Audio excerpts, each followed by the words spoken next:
Þá erum við komin á landsmót hestamanna, Easy Bliss og sjálfsögðu með Sjatu Vals í annari og Bjarna Þorkelsson í hinni og það er nú ekki dónalegt að byrja á því á landsmóti. Bjarni, bara velkominn. Þakkaði kærlega fyrir það. Ertu búin að vera hér í, veðurblíðunni? Ég veit ekki hvað fólk er að kvarta. Ég kom hérna í veðurblíðu á sunnudaginn, svo mikið er víst. Já. Ég segi bara ekkert meir í bili. Hvernig líst þér á mót? Mér líst mjög vel á það. Þú ert nú með reynslu meiri mönnum hér, mundi ég nú segja, allavega svona, ef við án þess að særa nokkuð. Já, það er alltaf einhver sem er sár, en ég skulle segja þú sett með reynslu meiri mönnum. Það verða engin sárindi þess vegna, sko. Nei, hvað er það sem stendur upp úr framan af? Já, ég kannski er náttúrulega ekki búin að fylgjast, maður getur náttúrulega ekki fylgst með öllum sköpuðum hlutum sem er að gerast hérna. Það er ekki hægt að sjá nema eitt atriði í einu, þannig að maður missir að mörgu, en ég hef búin að sjá hérna nokkrar sýningar kynbótarhossa sem eru mjög eftirminnilegar. Ég var nú að sjá til dæmis núna hersi frá Lambanesi, það rétt á hann. Þessi Jarpi? Já, feikna góðan, 5 metra fóla, undan forseta frá Vorsabæ. Það er mjög athyglisverður getuhestur. Ok, þú ert búin að fylgjast eitthvað með úlingunum, uppruna? Nei, ég til dæmis ekki gert það. Það er eitt af því sem ég hef ekki geta fylgst með. Ás kom efstur inn hjá Gústafi og er ennþá efstur, allavega eins og staðan er fyrir hlé. Já, það er nefnilega það. Ég trúi því vel. Ég hef séð til þeirra félaga og mikla trú á þeim. Það er alveg klárt mál.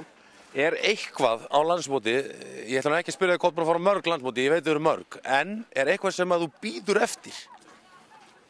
Já, ég sá náttúrulega A-flokkin hérna í gær, sko, forkeppnina í A-flokki og það er nú alltaf það sem maður er spenntastur fyrir í sjálfu sér.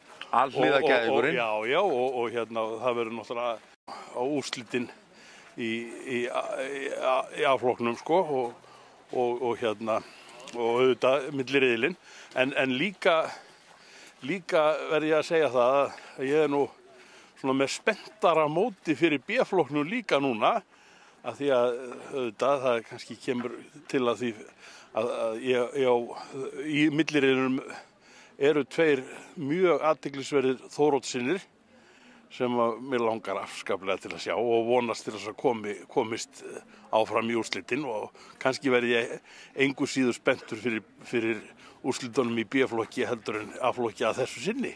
Það er nú gaman að heyra það þegar menn eru nú 5 gangs megin í lífinu, svona í gegnum gangandi allavega. Enda er það nú svoleiðis með þessa hesta sem ég nefndi þarna, auðvitað eru þetta engir klárhestar, þetta eru alhliða hestar. Er þetta ekki undirliggjandi bara eins og menn segja, bara ósnert? Þetta er það, en það er svo sem ekkert ósnert í hrinn, og reyndar ekki hinum heldur endilega, en ekki alveg, en það er vita mál að þetta eru flugvagrir hestar, en þeir taldir nýtast betur svona.